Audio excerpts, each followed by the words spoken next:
Hello, नमस्कार दोस्तों, कैसे हैं आप सब। उम्मीद है आप लोग अच्छे होंगे, स्वस्थ होंगे। आज की वीडियो में हम लोग याज्ञवल्क्य की कहानी जानेंगे। बहुत पुरानी बात है। एक ऋषि थे वैशंपायन। वैशंपायन महर्षि वेद व्यास के शिष्य थे। उनकी ख्याति दूर दूर तक फैली थी।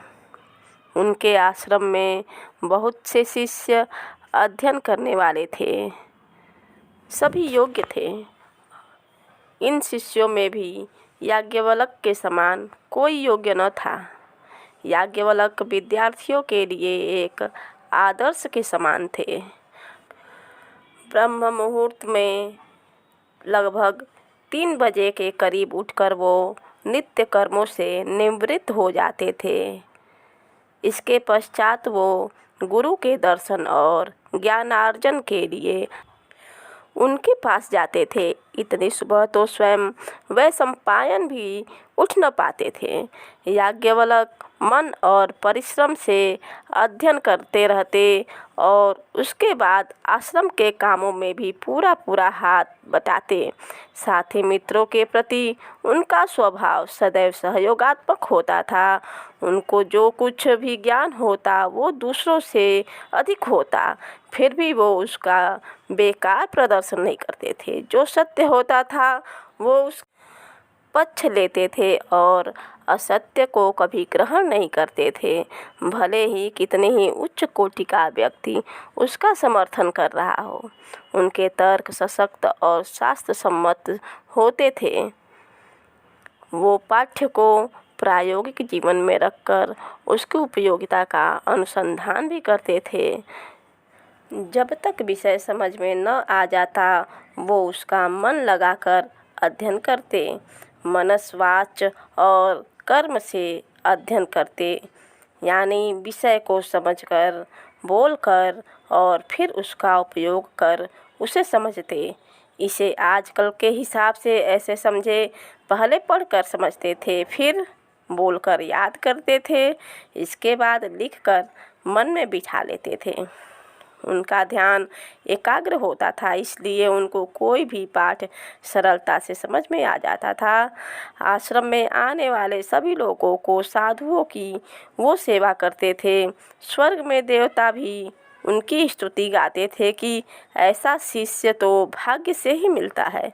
वैशंपायन भाग्यवान है, धन्य है ऐसे माता पिता जिनकी संतान ऐसी सतोगुणी है। एक बार वैशंपायन के आश्रम में कुछ साधु आए। वैशंपायन उनके साथ बैठकर चर्चा कर रहे थे और सामने कुछ दूर पर याज्ञवल्क्य अपने कर्म में तल्लीन थे। ये देखकर एक साधु वैशंपायन से बोला, वैशंपायन तुम धन्य हो जो ऐसा सुशिष्य पाया है तुमने। दूसरा बोला, सत्य है, हमारे शिष्य तो एक कार्य में प्रवीण है तो दूसरे में अकुशाग्र हैं, पर ये तो सभी कार्यों में श्रेष्ठ है। तीसरा वैशंपायन का बचपन का साथी था। वो उनको छेड़ते हुए बोला, वैशंपायन अपने बचपन में तो तुम भी ऐसे कुशाग्र न थे जैसा तुम्हारा शिष्य है। यह तो गुरुत्तम है। गुरुत्तम वैशंपायन का मन क्रोध से भर गया। अब वैशंपायन अपने ही शिष्य याज्ञवल्क्य से ईर्ष्या करने लगे। बिना किसी कारण के वो उसे डांट देते, कभी दंड भी दे देते। दिन प्रतिदिन यह बढ़ता ही गया, पर याज्ञवल्क्य शांतिपूर्वक अपने अध्ययन में लगे रहे। वैशंपायन की इस धृष्टता से देवता और त्रिदेवों सहित सभी देवियाँ और स्वयं वैशंपायन के पितरों का मन व्यथित हो गया। याज्ञवल्क्य जैसे सुशिष्य का अपमान स्वयं परमेश्वर का अपमान है, क्योंकि परमेश्वर ही ज्ञान का प्रकाश है। ऐसा पाप करके वैशंपायन अपने लिए अनंत नरकों के द्वार एक साथ खोल रहे थे। तब तो वास्तव में महापाप है। एक दिन वैशंपायन को आश्रम से बाहर जाना पड़ा। वो याज्ञवल्क्य और अन्य शिष्यों को आदेश दिए कि उनकी अनुपस्थिति में आश्रम का पूरा ध्यान रखा जाए। वैशंपायन के जाने के बाद उस क्षेत्र के राजा का अनुचर आया और उसने बताया कि राजा का स्वास्थ्य अचानक खराब हो गया है। वैशंपायन चलकर उनका उपचार करें, कार्य में शीघ्रता की जाए। सभी ने विचार किया कि गुरु की अनुपस्थिति में यह कार्य केवल और केवल याज्ञवल्क्य ही कर सकते हैं। अंततः याज्ञवल्क्य मंत्र सिद्ध जल लेकर राजा का उपचार करने चले गए। राजा को आशा था कि स्वयं वैशंपायन आएंगे, पर जब उसे पता चला कि उनका शिष्य याज्ञवल्क्य आया है तो उसने निर्दोष याज्ञवल्क्य को काफ़ी समय बेकार में बिठा कर रखा। फिर उसका अपमान कर उन्हें निकल जाने का आदेश दिया। याज्ञवल्क्य राजा को दंड दे सकते थे, पर उन्होंने गुरु का मान रखते हुए वहां से प्रस्थान कर दिया। जब वो लौट रहे थे तो उन्होंने मंत्र सिद्ध जल को घुड़साल की छत पर फेंक दिया ताकि जल पैरों में आकर अपमानित न हो।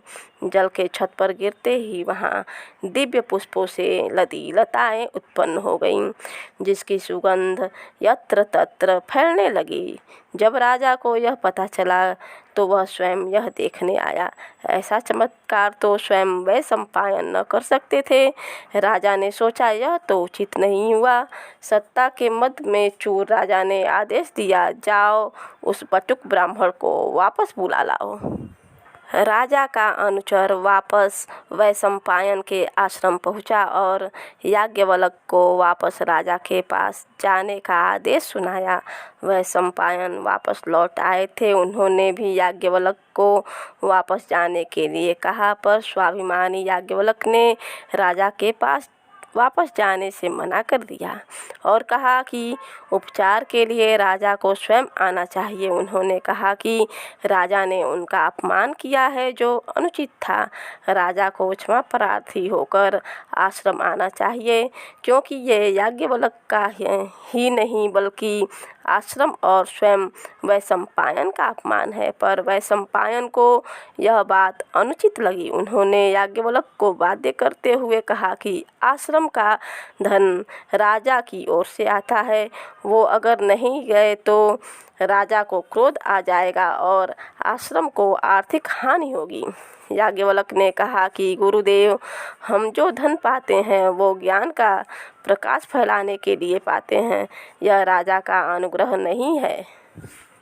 हम उनकी अनुचित प्रभुताई से बाध्य क्यों हो? अपमान का परिहार क्षमा है, दंभ नहीं है। हम राजहट से पराजित क्यों हो? उसे दंभ न दिखाकर क्षमा प्रार्थी होकर यहाँ आना चाहिए। वैशंपायन को लगा कि याज्ञवल्क्य की बात है तो सही, पर यही अवसर है इसके ज्ञान का दंभ तोड़ने का। ईर्ष्या तो पहले से ही उनके मन में था, पर जब याज्ञवल्क्य का स्वाभिमान अखंड रहा तो उन्होंने निर्दोष याज्ञवल्क्य को श्राप दिया कि उन्होंने उसे जो ज्ञान अब तक दिया है वो उसे विस्मृत कर देंगे, यानी भूल जाएंगे। अब तक जो ज्ञान याज्ञवल्क्य ने परिश्रम कर अर्जित किया था वह उसे भूल गए। दुखित याज्ञवल्क्य को कष्ट तो बहुत था, पर उन्होंने साहस का त्याग नहीं किया। वो जानते थे कि ज्ञान वेदों से निकला है और वेदों की माता गायत्री है। इसलिए याज्ञवल्क्य ने देवी गायत्री की घोर तपस्या प्रारंभ कर दी। इस तपस्या को देखकर सभी नतमस्तक हो गए। अंत में देवी गायत्री कहानी के याज्ञवल्क्य के सम्मुख प्रकट हुई और आशीर्वाद दिया कि उनको वेदों का समस्त ज्ञान प्राप्त होगा और साथ ही उनकी तपस्या के कारण उनको गायत्री के 24 ऋषियों में स्थान प्राप्त होगा। इस प्रकार याज्ञवल्क्य ने अपनी निरंतर साधना से ज्ञान के प्रकाश को प्राप्त किया, साथ ही ऐसा महान स्थान प्राप्त किया जो कि किसी के लिए भी असंभव नहीं तो दुर्लभ है। इसके पश्चात याज्ञवल्क्य ने वेदों को समझने के लिए उपनिषद संहिता और कई ग्रंथों की रचना की। आज के विद्यार्थियों को याज्ञवल्क्य से शिक्षा लेना चाहिए। शिक्षा को प्राप्त करना भी एक तपस्या है और एक तपस्या तभी सार्थक है जब हम पूर्णता प्राप्त करें। केवल पुस्तकों के ज्ञान को पूर्ण नहीं माना जा सकता जब तक कि वो प्रायोगिक तौर पर कार्यान्वित के योग्य न हो। विद्या वही है जो अज्ञान के अंधकार को दूर कर जीवन को ज्ञान के प्रकाश से प्रकाशित कर दे। अगर आपको यह स्टोरी अच्छी लगी हो तो हमारे चैनल को सब्सक्राइब करें और बेल नोटिफिकेशन को ऑन करें। आगे भी ऐसी ही रोचक जानकारी प्राप्त करने के लिए धन्यवाद दोस्तों।